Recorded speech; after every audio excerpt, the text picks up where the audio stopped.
नमस्कार, मैं आरबी सिंह यादव और आप देख रहे हैं मेरा YouTube channel RB Singh Yadav editor. आज हम इधर उधर की बातें न कर केवल किसानों की बात करेंगे।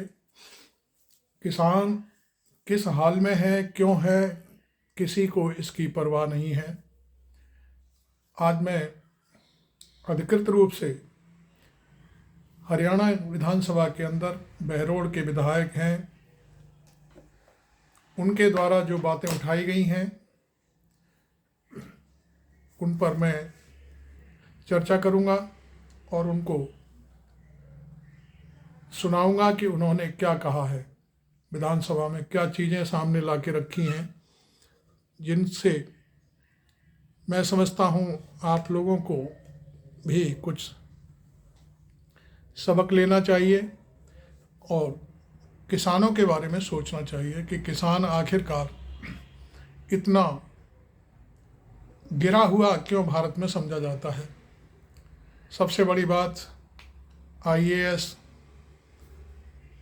और बाकी चीज़ें सोना चांदी महंगाई को लेकर के सारी बातें हो रही हैं और आप इसमें विधायक बलजीत यादव हैं जो बहरोड़ के विधायक हैं हरियाणा से। उन्होंने विधानसभा में विधानसभा अध्यक्ष के समक्ष जो अपना भाषण दिया है उसकी कुछ बातें मैं आपके सामने रखूँगा, तो आप सुनिए भाई बलजीत सिंह यादव को। दूसरा पक्ष कहता है हमने कर्जा माफ किया। अरे चर्चा इस बात की होनी चाहिए कि 75 साल के बाद भी ये किसान कर्जदार क्यों है। कोई भीख नहीं मांग रहा आपसे कि उसको कर्जा के जरा सा माफ कर दिया, ऐसे दिखाया जाता है पता नहीं क्या कर दिया। सभापति महोदय, जब तक उसकी फसल का दाम नहीं मिलेगा तब तक उसकी स्थिति सुधर नहीं सकती। जब तक उसके खेत को पानी नहीं मिलेगा, उसे बिजली समय पर नहीं मिलेगी, उसे बीज खाद नहीं मिलेगा, तब तक अपन केवल सहानुभूति नहीं बटोर सकते कि हमने कर्जा जरा सा माफ कर दिया। ऊंट के मुंह में जी रहा है वो। सभापति महोदय, मैं कुछ आंकड़े रखना चाहता हूं सदन में। ये हरियाणा के आंकड़े हैं, विधायक हैं। आईएएस की सैलरी हुआ करती थी 250 रुपए। ये हरियाणा का ही नहीं पूरे देश के आंकड़े हैं। 3 से 3.5 लाख रुपया महीना हो गई है। और वही 1967 में डीजल होता था सभापति महोदय 20 पैसे लीटर, और आज वो 100 रुपए लीटर हो गया है। सभापति महोदय, सोना होता था 200 रुपए का 10 ग्राम 1 तोला, आज वो 60,000 रुपए हो गया है। और गेहूं था 70 रुपए का क्विंटल, जो आज 1800 रुपए क्विंटल में बिक रहा है। यानी कि आईएएस की बढ़ोतरी सैलरी में कितनी हुई? 1500 गुना। डीजल में बढ़ोतरी कितनी हो गई? 500 गुना। सोने में बढ़ोतरी कितनी होगी? 300 गुना। और किसान के गेहूं की फसल की कीमत कितनी बढ़ी? मात्र 25 गुना। अब कहां 1500 गुना और कहां 25 गुना। भला वो कैसे उसकी स्थिति सुधर सकती है? हर चीज की महंगाई बढ़ गई है।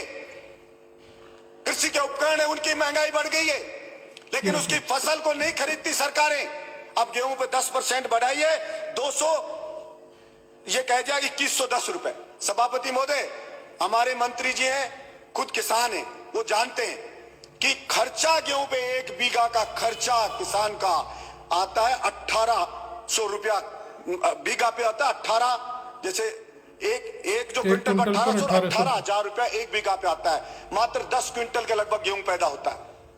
जो 1800 के हिसाब से बेचे तो 18,000 का हुआ, उसका खर्चा भी 18,000 आता है, पैदा भी 18,000 हो रहा है। तो उसकी स्थिति भला कैसे सुधरेगी? सरसों की फसल करो तो उसके ऊपर भी वही 11,000 के समथिंग खर्चा आ जाता है, और वो बिकती है तो वही 18,000 20,000, और कभी पाला पड़ गया तो बर्बाद हो गया। गेहूं में अगर हवा चल गई, गिर गया गेहूं तो बर्बाद हो गया। तो भला वो किसान कैसे बेचारा उठ सकता है? और सिर्फ बातें होती है किसान की, 6,000 दे दिया, कोई कहता है कर्जा दे दिया, कोई कहता है ये दे दिया, कोई कहता है थोड़ी सी बिजली दे देंगे, ये दे देंगे। मैं तो ये कहता हूं आप पूरा दाम ले लीजिए, मत दीजिए कुछ भी आप, लेकिन ये जो 1500 गुना बढ़ी आईएएस की सैलरी, या तो उस आईएएस की सैलरी को भी घटा के वही 25 गुना लिया हो आप। उस सैलरी को, उस किसान की जो बढ़ोतरी हुई है वहीं पे लिया उसकी को सैलरी को। अगर वो आईएएस नौकरी कर ले, और अगर आप में हिम्मत है किसी सरकार में कि घटा दे उस आईएएस की सैलरी, कहते किसान के बराबर रखेंगे, क्योंकि देश को आजाद इन किसानों ने कराया था। कोई आईएएस अंग्रेज भर्ती नहीं करे थे इंडिया के लोगों को, वो तो इन किसानों की बदौलत हो, इनके बच्चे फांसी पर लटके तब आईएएस बन रहे हम। लेकिन पॉलिसी बनती है तो वही आईएएस राय देते हैं सरकार को कि बजट नहीं है, किसान को पैसा नहीं दे सकते, किसान की फसल को नहीं खरीद सकते। मैं कहता हूं एमएसपी 2110 रुपए गेहूं की क्यों हो, इसकी एमएसपी उतनी करो ना जितनी उसकी गुजारा हो उसका, लेकिन उसमें कोई चर्चा नहीं होगी और कोई पैसा मिलेगा नहीं। और ये किसान सहन शक्ति है बेचारे की, सहन करे जा रहा सहन, ये उसकी ग्रेटनेस है कि वो सहन कर रहा है और मेरा देश महान कह रहा है। अब फौज में जाता था सभापति महोदय, उसका बेटा एक्सरसाइज करता था, फौज की भर्ती भी बंद कर दी है। पुलिस में जाता था सभापति महोदय, दौड़ भाग करता था, खेत में काम करता था, फिजिकल फिट होता है, मजबूत होता है, बहादुर होता है, दौड़ भाग करके पुलिस कांस्टेबल बन जाता था। कोई मिलिट्री में जाके, अब मिलिट्री का भी बन, पुलिस कांस्टेबल में आईएएस जैसा पेपर पकड़ा देते हैं। उसकी फिजिकल फिटनेस को कोई देखते ही नहीं है। अब उसमें पेपर में कौन सेलेक्ट होता है, वही जो ट्रक चलाने वाला खरीद के 10 लाख मिलाया वो सेलेक्ट हो जाता है। इसलिए सभापति महोदय, मैं आपके माध्यम से सरकार से गुजारिश करता हूं कि केवल किसान किसान बात करने से नहीं होगा। वास्तव में आज किसान को सबसे ज्यादा न्याय की जरूरत है और उसके साथ हमें न्याय करना पड़ेगा। नहीं, वो किसान के बच्चे जो अंग्रेजों से लड़े थे, जिस दिन उसने ठान लिया उस दिन फिर आप सोचना क्या हाल होगा। इसलिए मैं समझता हूं उठा उठा के फेंक देंगे और होगा क्या, मूली की तरह पाड़ पाड़ के फेंक देंगे आपको, और क्या होगा, ये होगा। इसलिए कभी कभी उस किसान की हिम्मत को ना ललकारे सरकार कि वो लड़ नहीं सकता या अपना हक हासिल नहीं कर सकता, वो तो अपने देश में आस्था रखता है तो सहन करे जा रहा है। और ये सभापति महोदय, मैं बात करूंगा जैसे आवारा पशुओं की, ये एक बड़ा आंदोलन इन आवारा पशुओं के लिए भी होगा। किसान की फसल को खा रहे हैं ये रोजड़े, सुअर, आवारा। और मैंने पहले भी कहा, अरे आदमियों की नसबंदी कर दो, इनकी नसबंदी करके ही रोक दो। हम छोटे बच्चे थे तो बछड़ों की नसबंदी करवाता था किसान, होती थी। हमारा ये जब नंदी है उनकी नसबंदी कर दो। और गाय को अगर सच में बचाना चाहते हो, आप गौशाला में अनुदान देते हो, किसान को दो ना अनुदान, कि वो घर पे गाय को पाले। हम अनुदान देंगे तो किसान की स्थिति भी सुधरेगी और हमारी गाय माता भी बचेगी।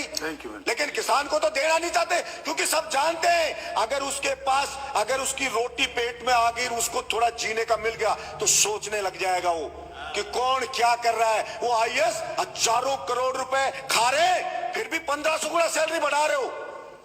जाके देखो एक आईएएस बनता है तब क्या घर होता है उसका, और 5 साल बाद देखो उसके बच्चे मर्सिडीज में घूमते हैं, विदेश में पढ़ते हैं। क्या कभी सरकार ने पूछा है कि कहां से आ गया है पैसा? फार्म हाउस है बड़े बड़े, और बड़े बड़े मंत्री जाते हैं और जाकर फार्म हाउस में उसके पार्टी करके आ जाते। कभी पूछा किसी ने कि ये कहां से लिया? लेकिन कोई नहीं पूछा जाता। इसलिए मैं आशा रखता हूं कि किसान के ऊपर रियल में कोई उसकी दशा सुधारने पर निर्णय होगा। धन्यवाद सभापति। ये वीडियो सुनकर आपको कैसा लगा ज़रूर अपनी राय रखें। और बलजीत यादव ने, मैं समझता हूँ, आंखें खोल दी लोगों की, और सरकारों को समझना चाहिए। ये पिछले दिनों जो आंदोलन हुआ था वो कोई ऐसे ही नहीं हुआ था, उसके पीछे भी कुछ कारण थे। तो सरकार को सोचना चाहिए कि किसान के लिए वो क्या कर सकती है। आप देख रहे थे मेरा YouTube channel RB Singh Yadav editor.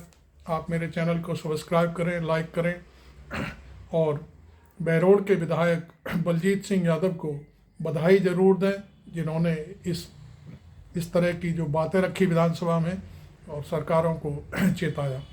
Thank you very much. मैं आरबी सिंह यादव।